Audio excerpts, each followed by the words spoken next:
Hello and welcome to Peak Performance Mental Training for Tennis. Today is Friday, April 17th. My name is Idris Smith. I'm the High Performance Director of Tennis at Wheaton Sports Center in Wheaton, Illinois. And today I'm super excited to be speaking with ITA Hall of Fame tennis coach Bobby Bayliss at the University of Notre Dame. So, Coach Bayliss, thank you for being with me today on this wonderful wintry day in the Midwest. Well, thank you, Idris. I can't believe it's April 17th and there's 2 inches of snow on the ground. But, I know.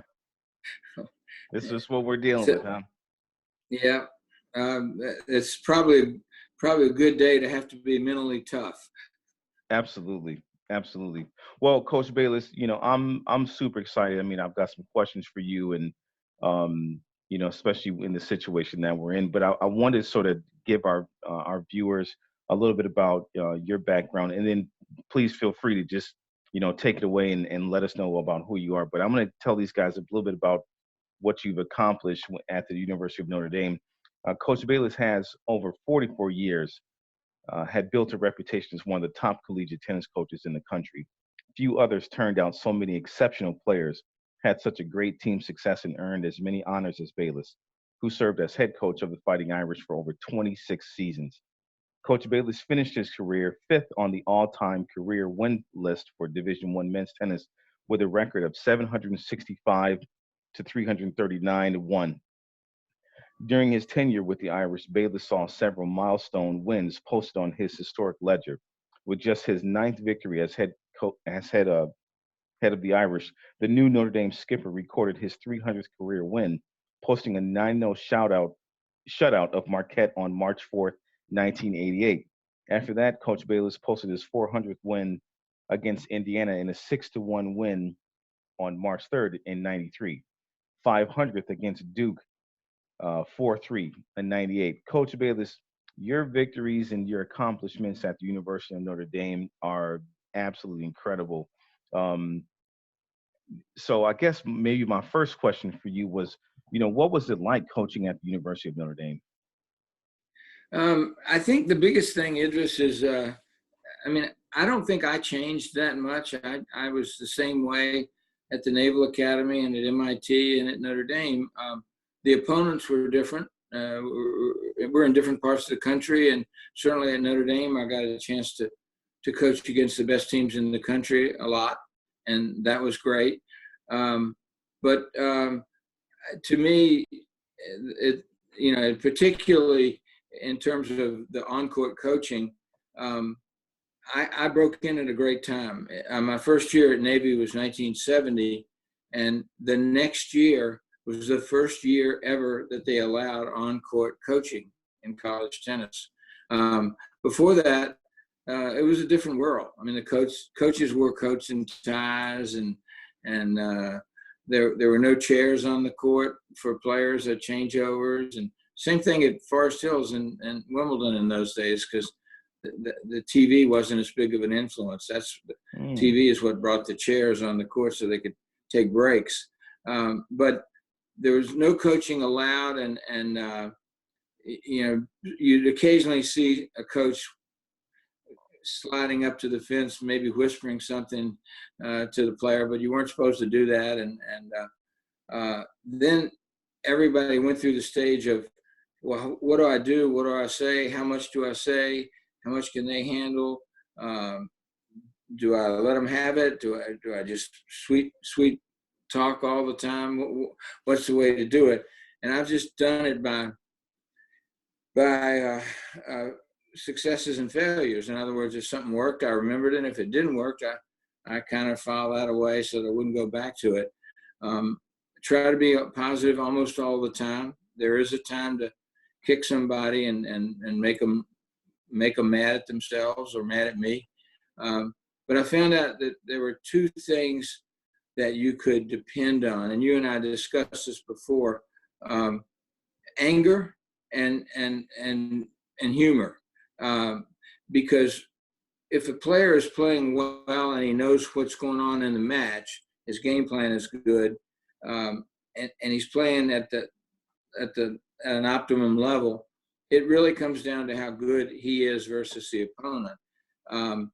But your job as a coach is to get the player to the optimum level where he is playing well and he is confident. Mm. And that isn't always the case. And so I found that if I could make someone laugh on a changeover and tell them a story or whatever, or occasionally I had to get them mad at me if necessary. And let me give you some examples. Take you back to 1992. We were playing Stanford in the NCAA finals that year. And to get there, we had to beat number 7 Mississippi State in the round of 16. We were seeded 10, they were 7. Then we had to beat Georgia in Athens. They were 3, and we won that match 5-4. Both of those were 5-4s. And then we had to play Southern Cal. Now, Southern Cal was number 1 in the country. They'd won it the year before, and they won it the next 2 years. So they had quite a dynasty at that time. And we really, the smart money was all on the Trojans. And I felt like what we had done at that point was great, and we were playing with house money. So our guys were loose and not afraid because they had a lot to be proud of. And we went out and played a really good match. Honestly, I did not think we were good enough to beat them, but I certainly didn't tell the team that. And as the match went on, we started to win some matches. We won some sets, and then all of a sudden, and this is back in the days when singles was first, and we played 6 singles, and then all 3 doubles counted a point each. I knew I didn't want to go into the doubles with USC because we had played them in the fall, and they swept the doubles at our place the night before the Southern Cal Notre Dame football game. Mm. And they had 3 teams ranked in the top 10. So we had to get it done in singles, and I knew that was going to be difficult. Well, all of a sudden, as the chips started to fall, I looked up, and we were ahead 3-1. I was on the top 3 courts at Henry Field Stadium in Athens, and then Brian Calbus was then my assistant. He had the lower 3 courts. There were only 2 matches left. One was number 4 singles. Will Forsythe was playing Wayne Black. Black was 25-0 on the year, and went on to a career in the ATP where he got to top 30 in singles and number 1 in doubles. So he was a good player. And Will was a good player. The next year he made All-American. But it was a stretch to think you could beat somebody who'd gone through the year undefeated. But somehow Will came from behind 4-1 in the third and won that match, which made it 4-1. Now, within 30 seconds of Will having won his match, which put us up 4-1, David hit a winner return of serve, backhand down the line off Brian McPhee to break serve and put him up 5-4 in the third set. Mm. All of a sudden, we were getting ready to serve for the match against the number 1 team in the country, and my goodness, things were cooking.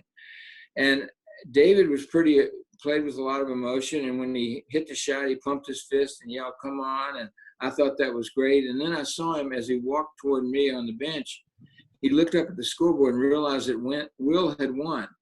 And I saw his shoulders drop a little bit, and I knew him well enough to know that he was feeling some pressure. So at this point, I tried to think of what I could tell him. We didn't need X's and O's. He knew that.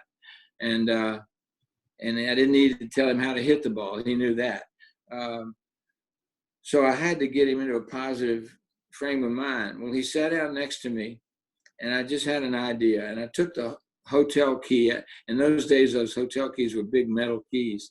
I took it out of my pocket, and I slammed it down on the bench between him and me. And I didn't say a word. I looked away from him and just looked straight out on the court. And he looked at me, and he was visibly annoyed. He was waiting for a pep talk or a strategy, serve wide and get in or whatever. And I'm saying nothing. And so he looks at the key, and he looks at me, and he says, "What the heck is that?" And I said, "See the girl in the red top in the third row over there?" And I pointed, and he looked up. He said, "Yeah." I said, "She gave it to me right after the last changeover. She said she'll be waiting for you in 312 back at the Holiday Inn if you win this game." And he looked at me, and he didn't start. Oh man, that is great. He looked at me, and right about that time, the umpire called time, and David stood up and put his thumb up at me, like gave me a thumbs up and said, "Okay, pretty good." And he went and served the love game. Oh man. So, oh, that's great. That's just one example of how to do that kind of thing. And I'll give you another one. When I was coaching at Navy, we were playing Maryland. That was a big rivalry. Maryland was only 30 miles away from Annapolis. And at one point, we had a pretty good team, and they had maybe their best team in a long time. That was the days when John Lucas played for them. And I don't know.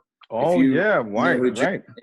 Absolutely. John not only was the first pick in the NBA draft and a great basketball player, had an NBA terrific career, but he was a heck of a tennis player. And I'm absolutely positive had he stayed with tennis and not basketball, he would have been a top 10 ATP player.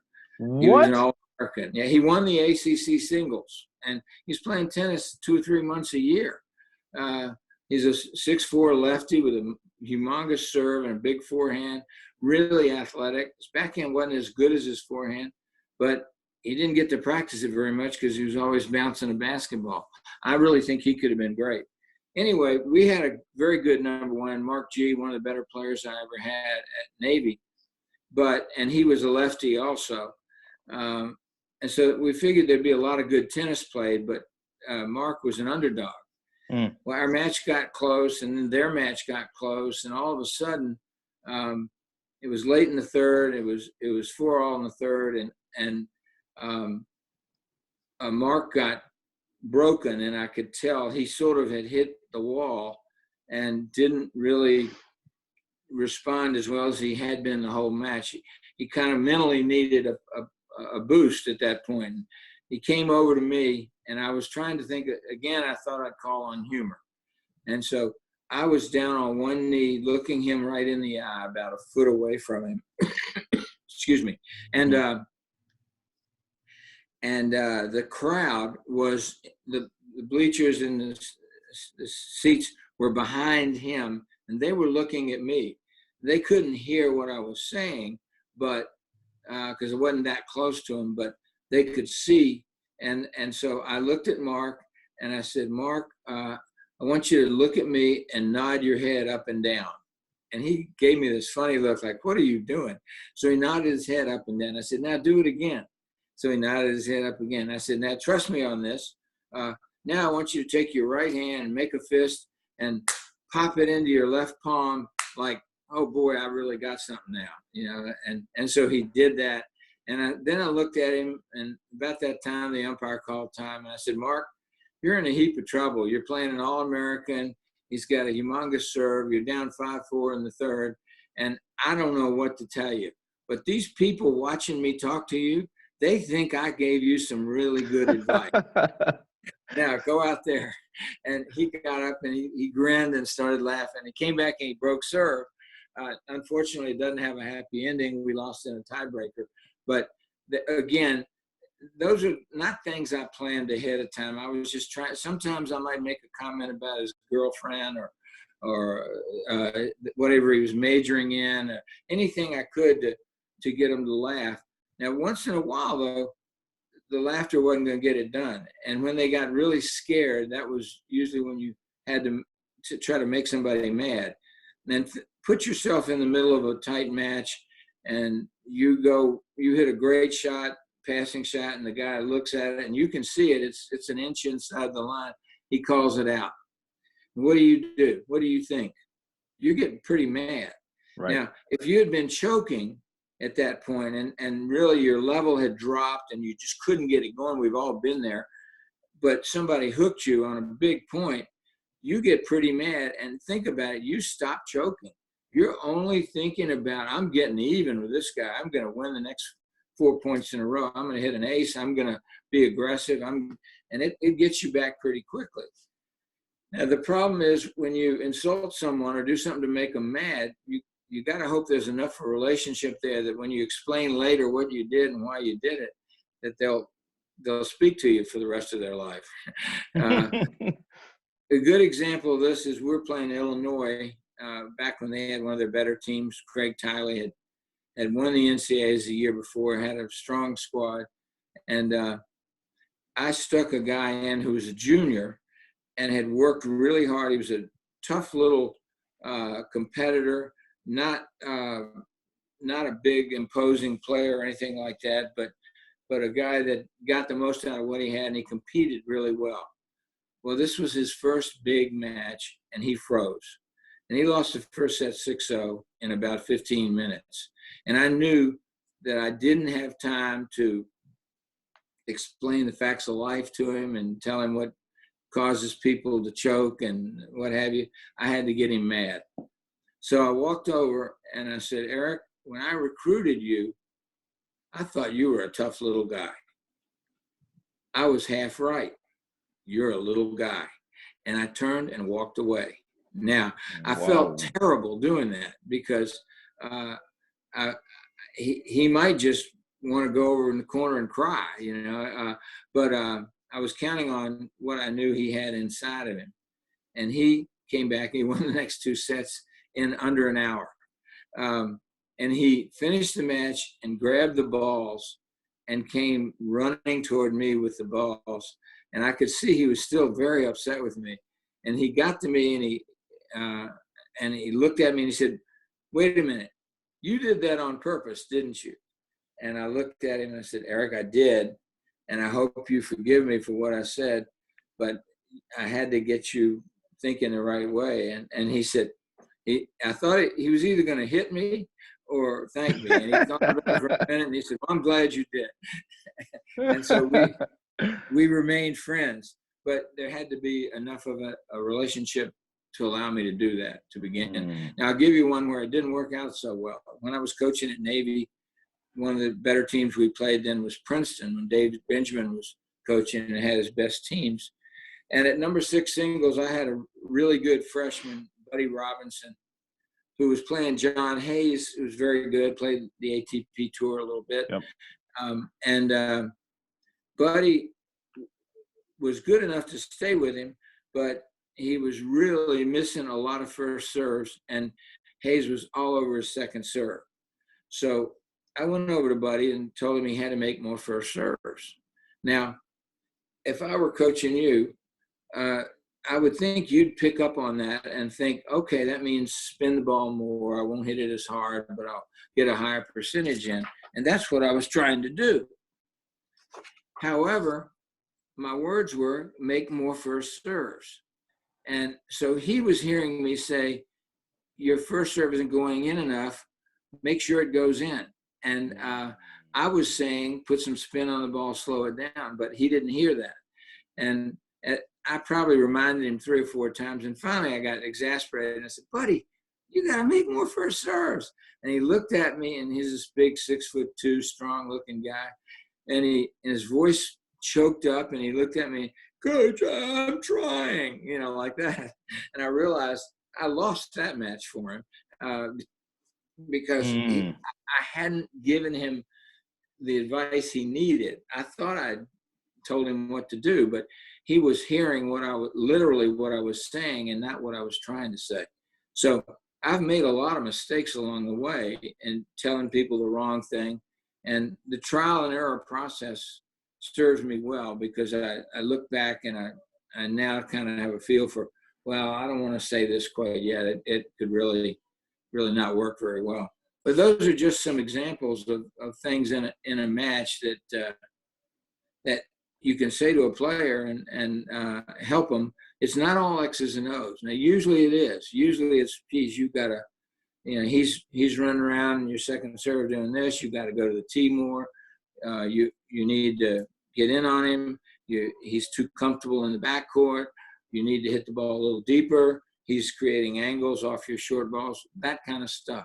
Or change the pace, take more time between points, break up his rhythm a little bit. Those are things that you normally say, but in terms of mental toughness, sometimes you've got to go outside the box. And so those are those are things. I'll give you another little story. It goes back to when I was at Navy. We were playing a very good University of Pennsylvania team. Al Malloy was the coach, and we were on the verge of upsetting them. And I had a really good freshman playing number 3 that year. And the freshmen at the Naval Academy were called plebes, and they didn't get a lot of freedom and so forth.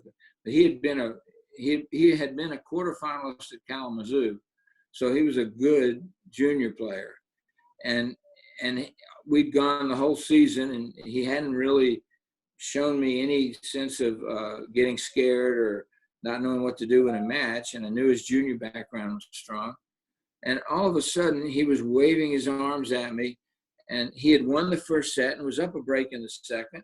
And I couldn't imagine what was wrong. So I went sprinting over to his court. I said, Craig, what's the problem? He said, well,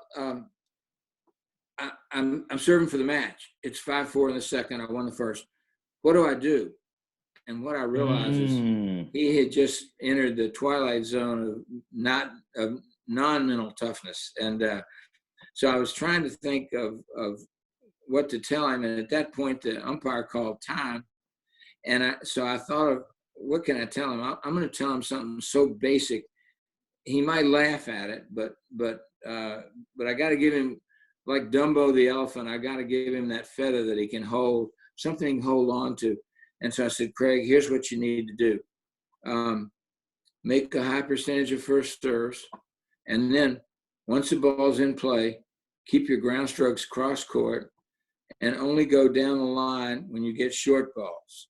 Now, it couldn't be more basic than that. You learn that in the 12 and under pretty quickly. Right. Maybe before the 12 and under. But it gave him something to hold on to. And he came over, he won the match. He came over to see me later and said, well, that was really good. I really needed to hear that. and I had to tell him, I said, Craig, that's kind of like telling you to drive the car through the green lights and stop at the red lights. It was good advice, but I didn't think you really needed it. And he said, well, I guess I needed it. And so I gave him something to hold on to. So those are all examples of on-court coaching. So a quick question for you then, yeah, is that so that player, when you were at, I think you were mentioning you're at Maryland, and I mean, is there what would you say differently versus just saying, you got to make a higher percentage of, you got to make more first. I think maybe you said you're at Illinois, and you told them, you got to make more first serves. Well, if you could do that all over again, what would you say differently then? I would say you got to put a little more spin on your first serve. So just be more just direct. real simple. I might tell him if he's going to hit a kick, I might say, hit the ball at 7 o'clock and finish at 1 o'clock or something like that, just to give him something to hold on to. And he probably would have been fine if I'd have been smart enough to figure that out. But, the player, you got to realize their heart's pumping pretty fast. They've got adrenaline running through their veins like crazy. And you're also competitive and you're in the match. And so you're both at a high state of awareness. And you've got to be sensitive to a lot of things. One thing I did, Idris, was I learned this over time. You can't tell somebody 5 different things on the changeover. They just get confused. You could in a practice, or a hitting session, because they can absorb it. But when you throw emotion into it, they don't hear everything. A lot of it gets filtered out. I carried a little kind of a clipboard, a little book with a pen on it, and I went from court to court, and a lot of times I'd see something 2 courts away that you were doing, so I'd write it down on your page. Everybody had a different page. I'd write it down. And then when I had a chance and you're on a changeover, I'd run over to your court and I'd have maybe 2 things written down or 3. I'd never go over 3. Usually I'd keep it to 1 or 2 things. And as you acknowledged it, I learned over time to make you repeat it back to me, Mm. because then you would actually have to listen to me. And after a while, you knew I was going to ask you to repeat it, so you started listening to maybe just to get me off your court, so you could go out and win your match. But you would listen because you knew you were going to be held accountable for it. And then after you listened, if it's the first time I told you, I would then put a check mark by that comment, like get to the net. I'd put a little check by that. That meant to me, that was my code. I've told Idris to get to the net. And I look over in 2 more games, you're still not going to the net. I'm come over back to your court, and I'm saying, Idris, you need to really get in a little bit more. Or maybe I say it a different way. When you get those short balls, you got to really jump on them and get in. And then I draw a line through the check. That means to me, I've told you twice. And if I look over in a few more minutes and you're still not coming to the net, now I go over on the 3rd time and now I circle it, which means I've done it a 3rd time. And what is it about going to the net that you don't like? Because I've told you twice, and sometimes I'd do that with a smile, and sometimes I wouldn't be smiling, depending on what I thought you needed. Sometimes the player is just oblivious. He's nodding to you. He's acts like he's listening, but he's trying to think of what he's going to do on the next point, or how he's going to get himself out of trouble, or how he's going to hold this lead, whatever it is, the wrong things to be thinking about. And so that helped me a lot once I learned that I had to keep a record of what I'd said to everybody. And then later on, when we're discussing the match, after it was over the next day, I could show him my notes and say, look, I told you this 3 times and you didn't do it. And then you had to look at me and say, well, coach, maybe when you weren't looking, you missed the times I came in. I got passed 17 times in a row. So I chose to ignore your advice. And then that would fine. That'd be great. I wouldn't need to say anything else because I understood each other.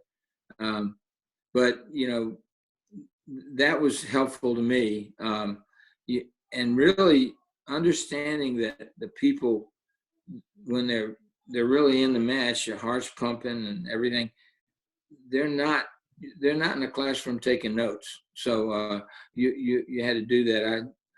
It took me a while, and of all the ways to learn it, the Army-Navy matches were the most intense of anything I ever competed in, including the NCAA finals.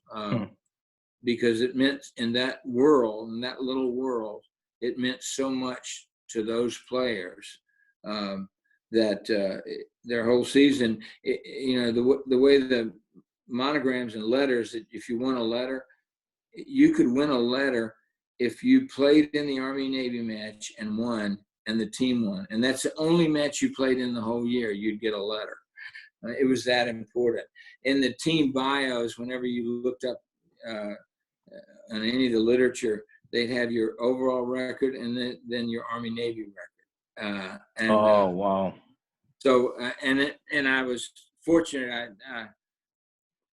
They were intense matches, and I somehow got through those, and I finished my career 15-0 against Army. But I was never relaxed during that match. It was really intense. So it's actually an interesting point, because for some of the younger viewers out there that want to play in college tennis that don't really understand. I mean, they get the format a little bit. Maybe they've seen some matches. They've played some high school tennis, and they're good. They're a good junior player playing. To play at a level like that, which is like an upper tier Division I level. How technical were you on the court, and how aware of how you said that you kept a clipboard with you, to sort of keep some notes that, and then keep them accountable as well. How technical were you with them on the court as well? I know it's sort of off the topic of but I'm just interested for myself, did you ever find that you were still pretty technical on the court with them? It depended on the player, how much I thought he could absorb, number one. Number two, what was his game? Could he only do one thing well? Well, if he could only do one thing well, then he's probably going to stick with that.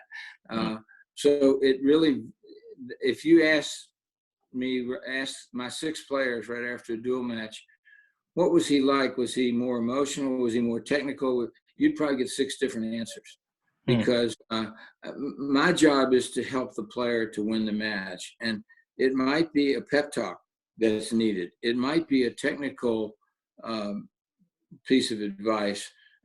With a player like David DeLucia, sure, you could tell him, get into a cross-court backhand rally, and the first time he pulls you off court, tease it a little bit, chip it a little bit short, bring him up in the court and wide, and because he doesn't want to come in, and then that's going to open up the next ball for you. But don't try to just pound the backhand into the corner all the time.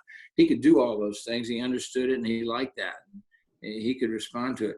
Some players didn't want to get technical. They even if it would help them, I had to be careful, because they you might be telling them to do something that at that particular time they don't have confidence in doing.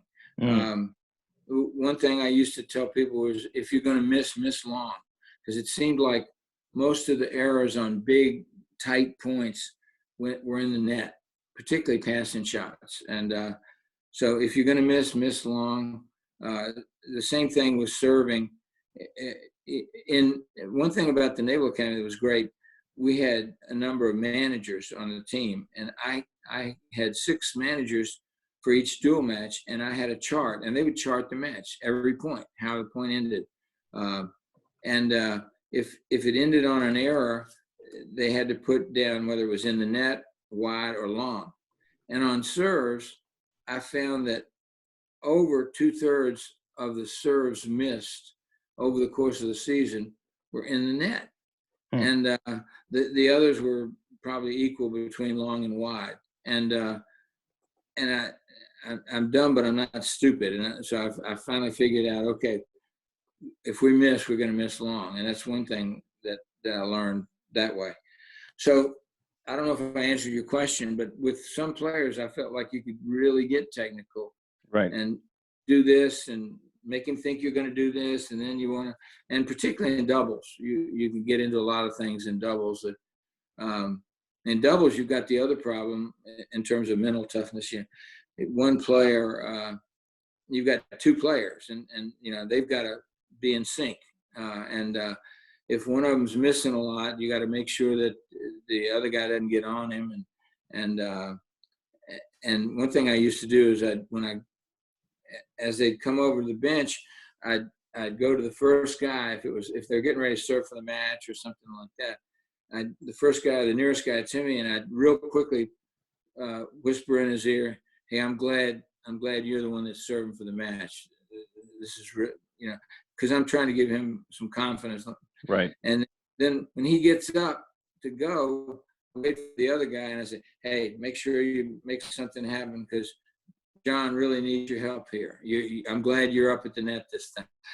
But again, trying to build confidence. Yeah, I may have told him to move a little bit, and in doubles, you can, in terms of how technical, if they're poaching but they're not cutting in, you got to look for that.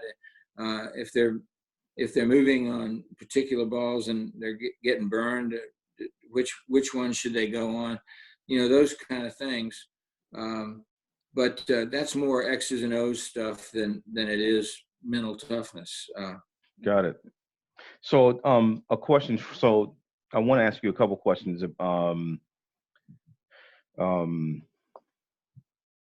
About just more specifically, we have a lot of junior players, a lot of even adult players that are, that have that are homebound right now. And I wanted to ask you how. These are some of the questions I think that even you actually have posed that you want, that you can touch on. Is how can a player remain positive during competitive situations? So for a lot of our listeners out there, I'm just going to give a couple questions about, specifically the mental side. And this is really, really important for our listeners, for you guys. I really want you guys to get some good information here. So, Coach, again, I'll ask you one more time. How can a player remain positive during competitive situations? It starts with positive self-talk. You don't realize it when you miss a shot and you sort of start talking to yourself, boy, you suck, or you're terrible, or you got a horrible backhand. You got to realize that you're also listening. Yes, you're talking, but you're listening and you're absorbing that and you're getting beaten up. So it all starts with positive self-talk. I believe that players they know their own games. They know what situations bother them. And they should keep a little checklist on a 3x5 card. Keep it in their racket bag. Maybe even laminate it or something so that it doesn't so they'll be able to read it. And pull it out if they feel like if everything's going good, no problem. But all of a sudden you need a pat on the back. You need to be more positive. Pull that out and look, and you're going to see something there that you can do. And if it refers to your serve, what works for you when you're practicing your serve? Oh, if I remember to keep my head up, that's when I do this. Or if I keep my left arm up. In other words, they'd be different for each person, but whatever it is that works for you, keep that written down on a little card. And then same thing with your forehand, same thing with the backhand, same thing with when people come in on you or people are out steadying you, different ways that you end up competing. Write down little memories, little checklist. And I think that's the easiest thing to do. And try to be logical. In other words, okay, my opponent's just hit 20 straight winners.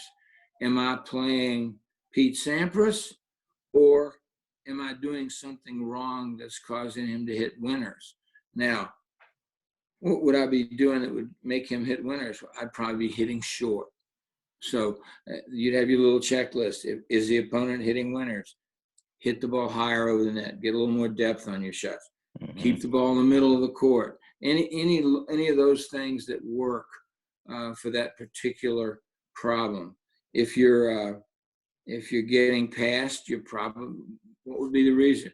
Either your approach shot isn't good enough, you're coming in maybe on cross courts instead of down the lines, or it's not deep enough. But if you have a little 3x5 card, it's got to be simple. It's got to be basic. You don't have time to read a novel on a changeover, but that'll resonate with you.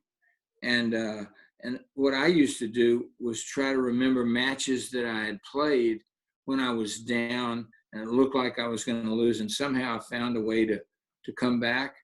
And that would remind me that, well, yeah, I'm in trouble, but look, I was in trouble against Joe over here, and I came back and won that match. So maybe I can win this one. And so any little reminders, the name of an opponent that you beat, what it is that goes wrong with your strokes that you have to remember, or basic tactical things,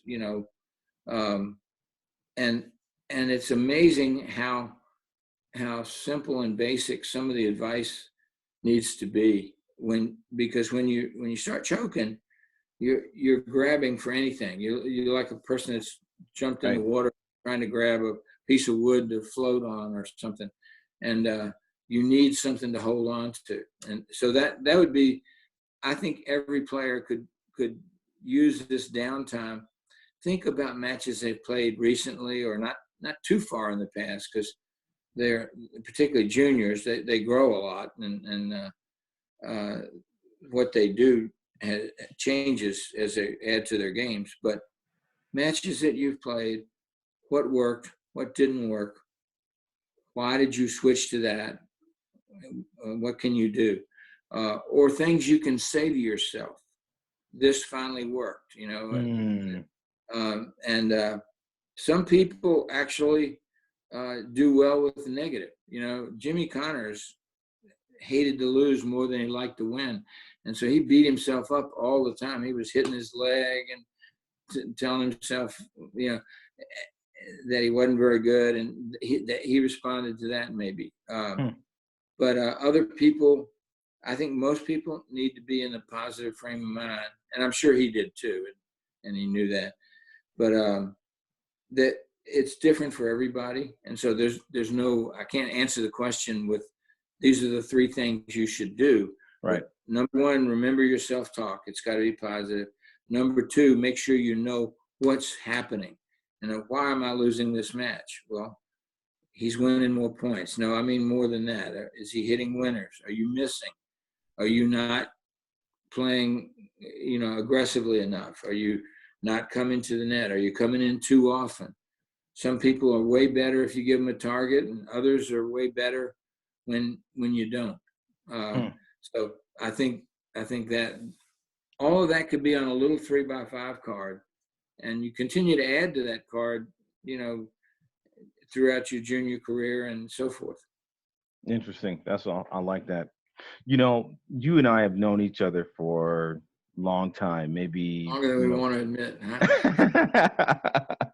I mean, I remember playing against your team when I was at the University of Detroit, and I think the number one thing that stood out for me was just how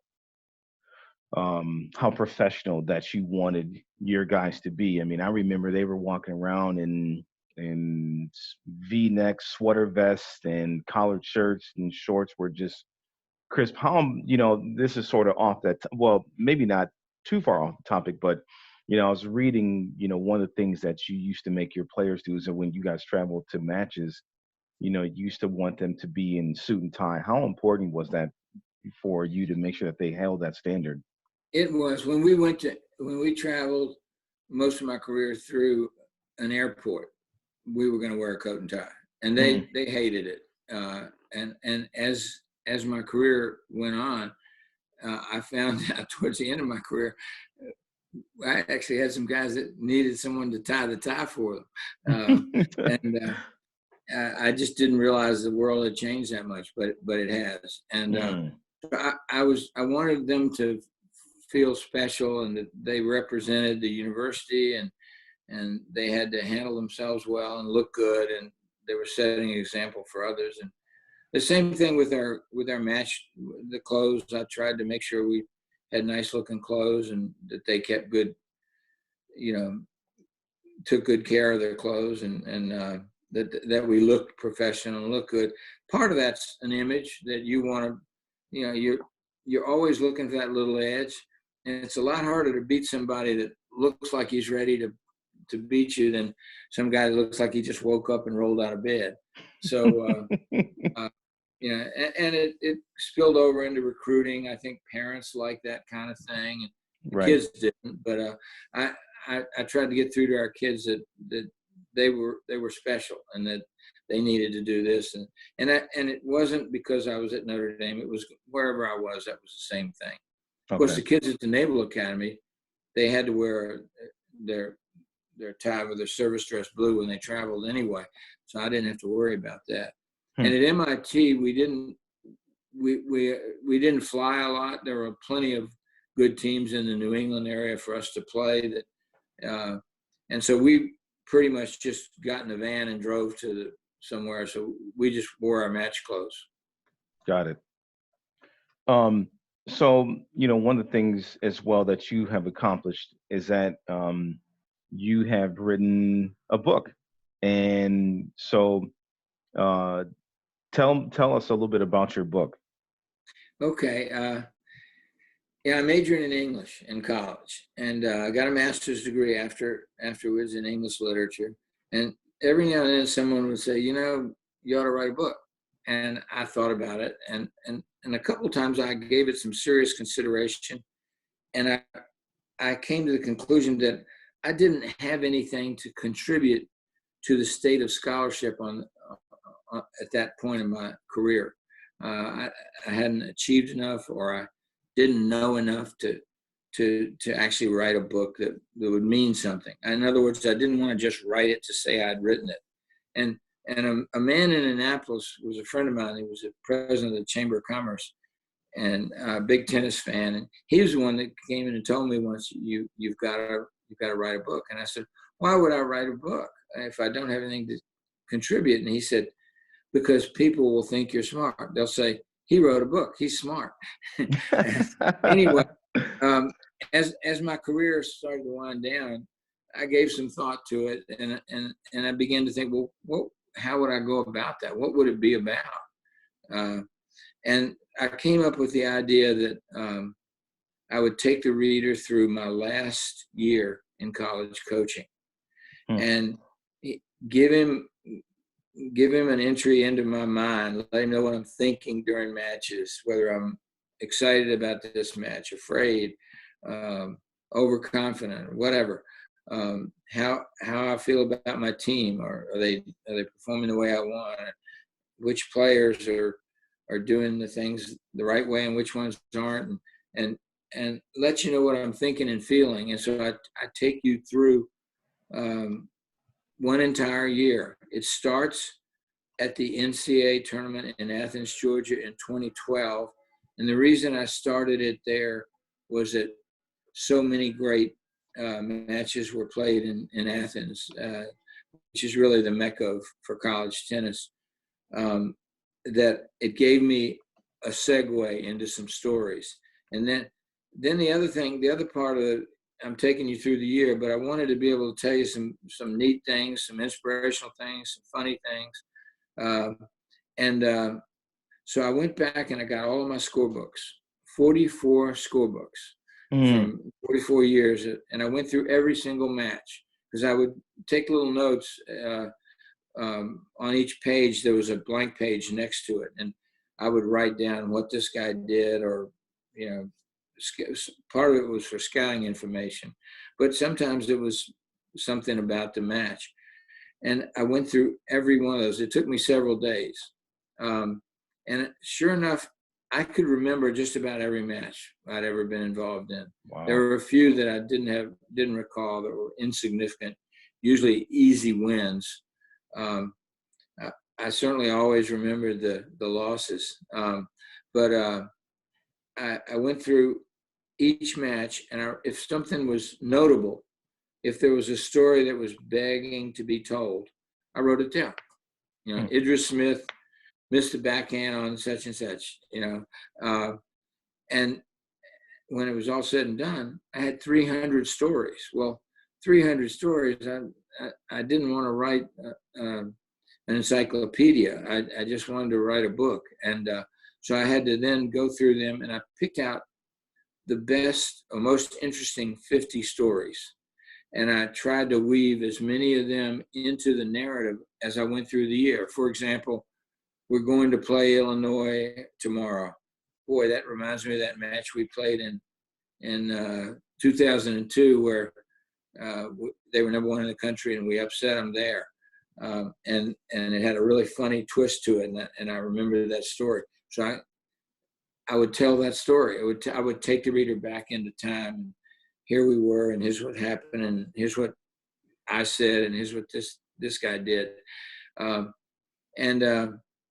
So I tried to segue into those stories any way I could.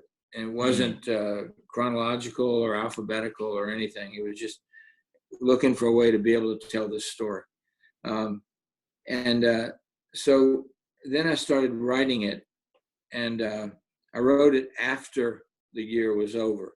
I worried that I should have been taking more notes, but I didn't need that. I could remember everything pretty well. And that's how I put it together. So what it is, there's some strategy in there. We're playing this match, and this guy did this, and this is what I had our guy do, and it worked, Then there's some emotion in there. John was distraught after the match. I had to go over and put my arm around him, and or we were real excited on this situation. So I tried to absolutely sort of open my heart and tell you exactly what I was thinking, exactly what I saw. And sometimes I wasn't proud of what I was doing or thinking,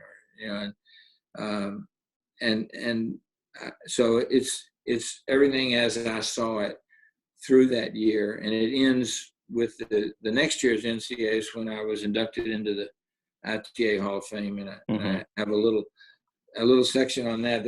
I did my own press release once when I forget how long it had been, but one match I remember we'd lost to Duke, and somehow I started looking up, and I added up all my losses for my career, and that was my 300th career loss.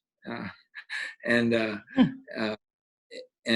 so I remember that, and I thought I got this idea, and I did a press release, and this was in my book too. I came back and got it, and the press release the title was Bayliss records 300th loss, amazing achievement, and so I made up this story, and I quoted the athletic director, and I quoted the athletic director at the Naval Academy and teammates of mine. Like, we knew he could be special. We had no idea he was capable of this, and just made fun of myself. And I did it in an actual press release. I got a copy of it, and I read that. Actually, Dave Fish from Harvard introduced me at the Hall of Fame induction, and he read the press release there. That's awesome. Where can people go and get your book? Well, the publisher. Or where would you like to send them to? Yeah, I think I'll give you my email address or my cell phone, and you could either text me or email me. I can send you one and autograph it. You can get it on Amazon, and you can go directly to the publisher. The publisher is Dementi, Dementi, Milestone Publishers, and if you want to do that, and if you want to just contact me, give me an email. My email address is rbayliss. That's RBAYLISS @ND for Notre Dame .edu. My cell phone, you could text it to that, and my cell phone is 574-532-0242. And if some of your listeners out there as well, if you guys need some help getting in touch with you as well, I can help them facilitate that as well. That's not a problem too, Coach. Okay. One more thing that I wanted to ask you is that there's a lot of obviously there's a lot of people out of work, but we're in the tennis industry, coaching and teaching, and what sort of advice would you have for a lot of these younger guys that are in the industry, that are out of work right now, and some of the coaches that are out right now, what sort of advice would you have for these guys right now in this particular time? I would say, in general, number one, keep your chin up. There have been plenty of people. You can go to the library and get books about all these people that were ultra successful. I was reading the other day about Ray Kroc. He failed at about 40 different things throughout his life, and at age 65, he borrowed $87 from a friend and started McDonald's hamburgers, and obviously did pretty well with that. And Colonel Sanders did the same sort of thing, and so there are some really good motivational writers. One guy is Zig Ziglar, Ziglar. His books are all good, and he'll sort of talk you up. But where you are, for example, one of the things about the reason I left Navy was that we had four children, and we wanted to be able to send them to a good college and get them started on their careers. And I realized I wasn't making enough money to do that.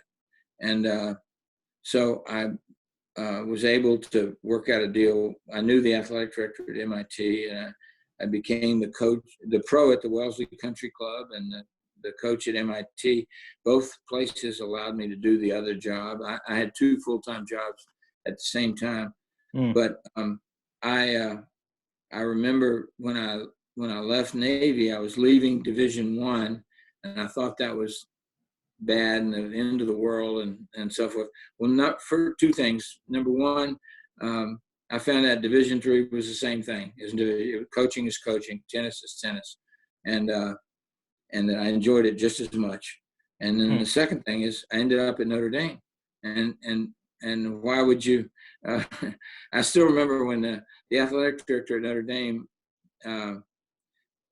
when he had offered me the job, and when we were talking, he realized what I was doing, that I'd created a pretty good situation for myself in Boston, and he said, "Well, why would you give all that up?" And I didn't have a very good answer for him, and I still remember saying, "I'm tired of being the dumbest guy in the band." And he laughed, and it worked out. But I mean, I was scared to death when I got there. I wanted to be good, and our team wasn't very good. And my first year, we lost to Kalamazoo College. But 4 years after that, we're in an NCAA final. So it can be done. I don't know if that answered your question or not. Yeah, absolutely. Absolutely. Coach, well, listen, it's a, pleasure always, when we talk, and, I love it when we always get a chance to, to see each other and to catch up. I guess maybe the last thing is if people need to contact you to figure out how to book singing concerts for your wife as well. I guess you are her agent, so they should see you as well. She's got a beautiful voice. Jeez. Yeah, that wasn't me singing. That's for sure. Well, listen, it has been a pleasure talking to you, and all I want to say is I want to do it with you again. I mean, this was great. We'll do it in the foreseeable future as well. And again, to all our listeners,